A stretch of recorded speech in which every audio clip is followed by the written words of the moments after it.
Piggy, do you want this treasure to go to the Ipswich Museum? She's got Reed Moira in her ear, urging his slippery case. Then for how long will London be safe?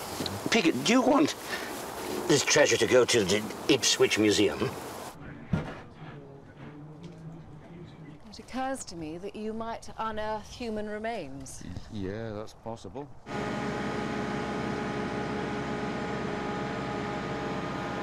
No matter how many centuries they've lain, we can't dig down into the earth.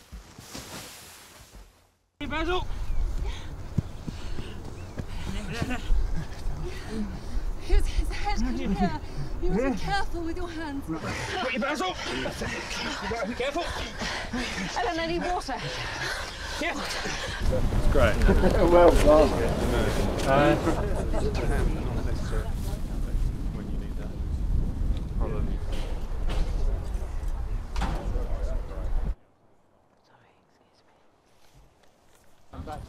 Are we doing Carey again? Yeah. We're doing the whole thing again.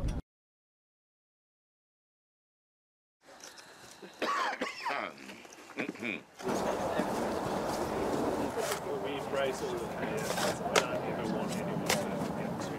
Oh, good Lord. Did I say? Lily, can you go back into your left? Oh, yes, gracious me. The window? CW, look. Brown has just found a Merovingian trebuchet. Brown found a trebuchet. Brown found a trebuchet. What could possibly go wrong?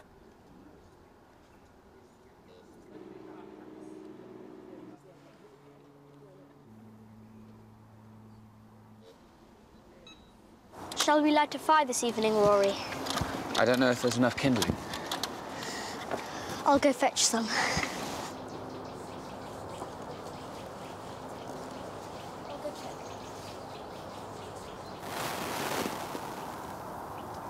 This dates the whole find, Brown. This dates the whole find, Brown. Excited about it, she went to the BBC, told them all about it. And?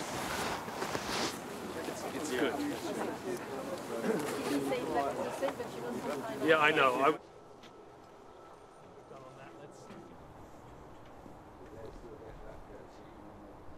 Let's test them as well.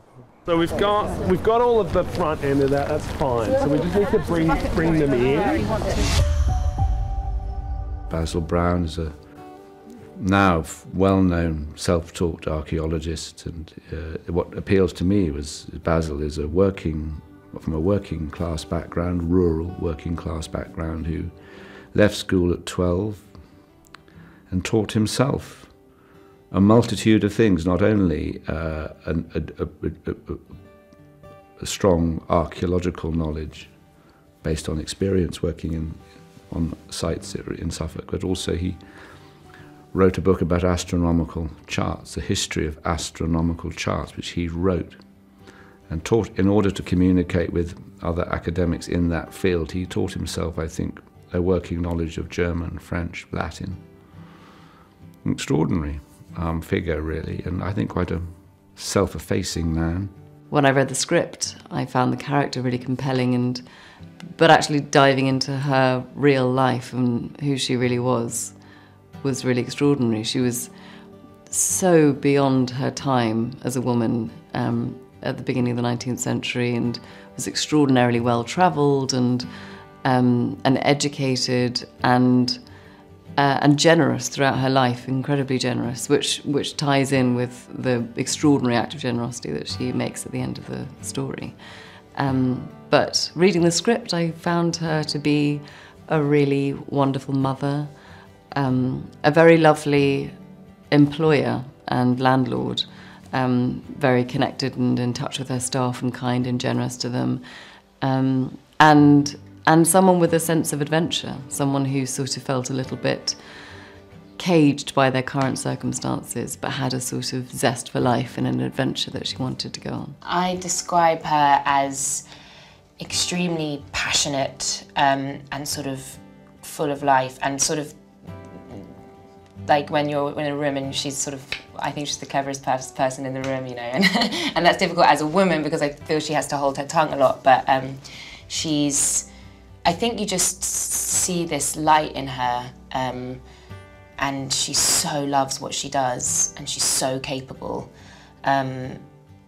but is dealing with a lot and struggling. I certainly grew up with the assumption that the Romans came with their quote-unquote civilization, came in, laid their roads, built their villas, and then left, and then there was the Dark Ages in which everything went sort of backward.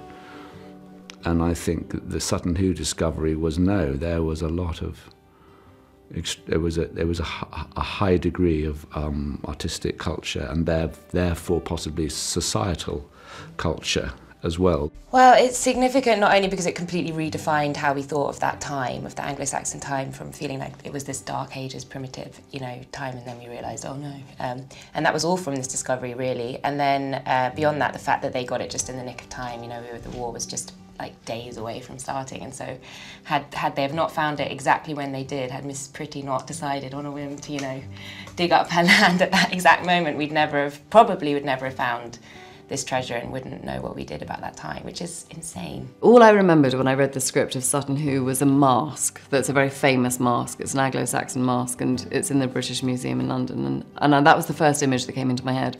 And what I'd forgotten was a huge amount of incredibly intricate, beautiful treasure.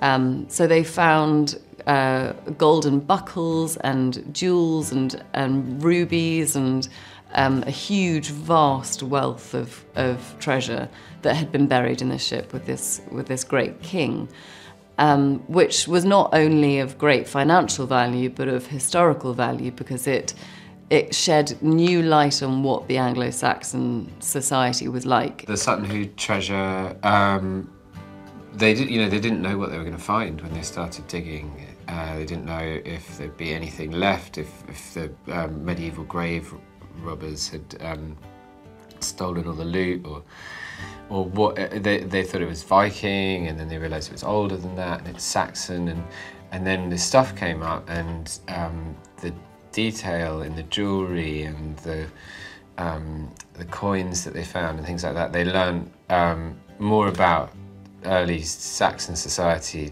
than from any other archaeological find. It completely changed people's understanding of what that period of history was. But I think the Sutton Hoo find was particularly significant because it totally changed how we saw the Anglo-Saxons, didn't it?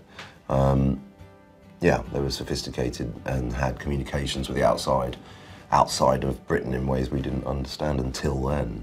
So I suppose in a lot of ways it rewrote history.